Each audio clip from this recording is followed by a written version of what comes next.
लेकिन उड़न जो तक गाए एगो गोलुआ करके गाना बड़ा वायरल होता कि कोनो कमावानु रे नहीं भाल कइले। ए भैया थोड़ा शांति से आप लोग सुनिए।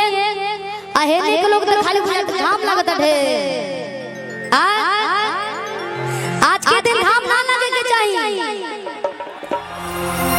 कि कोनो कमावानु रे नहीं भाल कइले कि हम प्यार कइले ते हमसे छाल कइले कि बारे मरले करे जावा में बा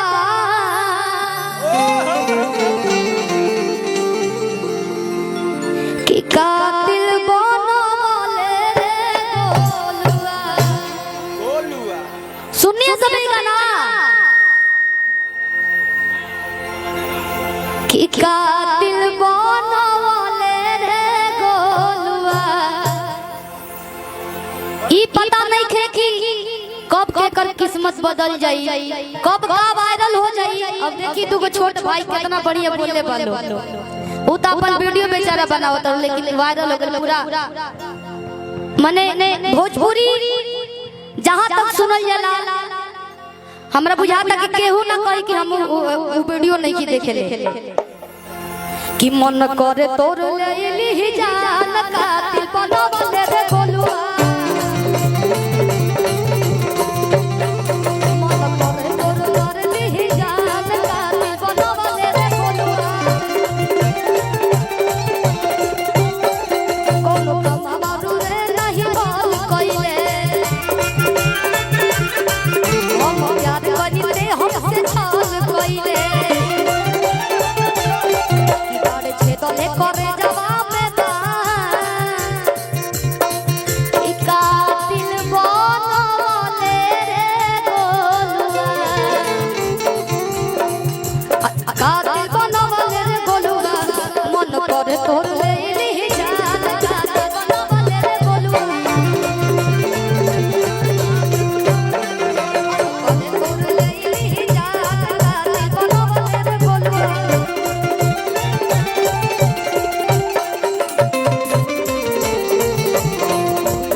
हम ज्यादा गाना ना गा ऐसे कि सब लोग गाई दो गाना तले भैया आ जाए।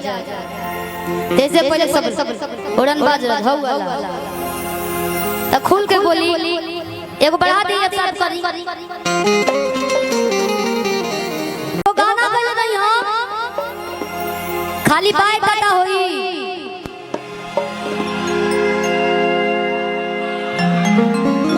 अच्छा ये गाना के सुन ले बा कि हेलो हेलो ऐसा कि कहूँ तो बोलो लो ये प्यार से आप लोग बोल सके नहीं कि हेलो हेलो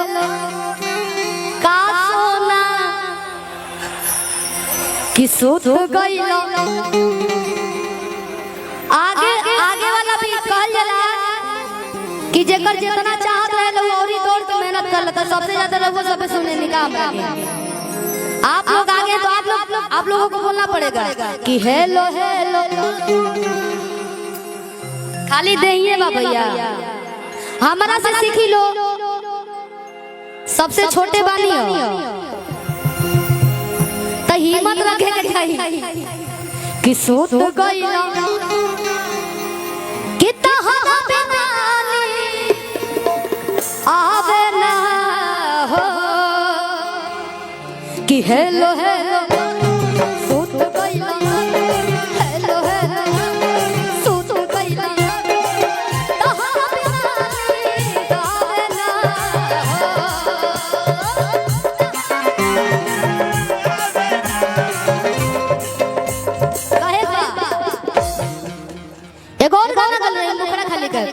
कि कहेला कि प्यार चाही खड़े खड़े अरे मारे डायलॉग खाली बड़े बड़े कि देखो ही में लागत बेसेरा हो अरे चलता बे देह को के टेढ़ा हो कि लेला शुरू दिन बाई कथु के नहीं के सुरती खाला कोई ना खाला जाना तानी कि कैमरा में कैद होते तो केहू ना कोई कि लेला शुरू दिन बाई कथु के नहीं कि आई देख के फिल्म पुष्पा कि भातार साला झुकेला भातार साला झुकेला नहीं कि कहेला कि प्यार चाही खड़े खड़े मारे डायलॉग खाली बड़े बड़े देखो ही में लागत बेसेरा हो चलता बे देह के टेढ़ा हो लेला तुरंत दबाई तो झुकेला नहीं झुकेगा नहीं साला हाथ उठी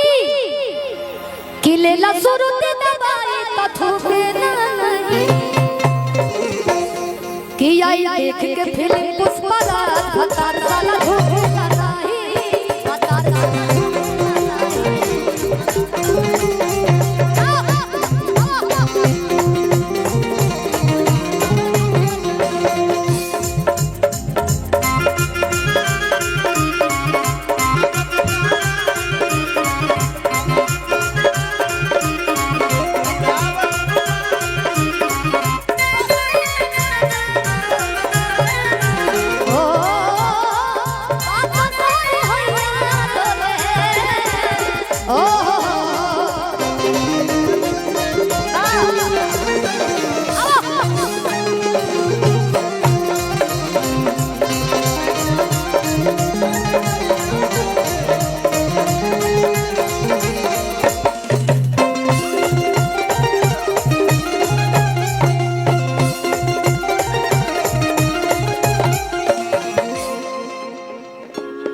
एगो गाना बड़ा वायरल चलत है भैया उड़न बाज रजो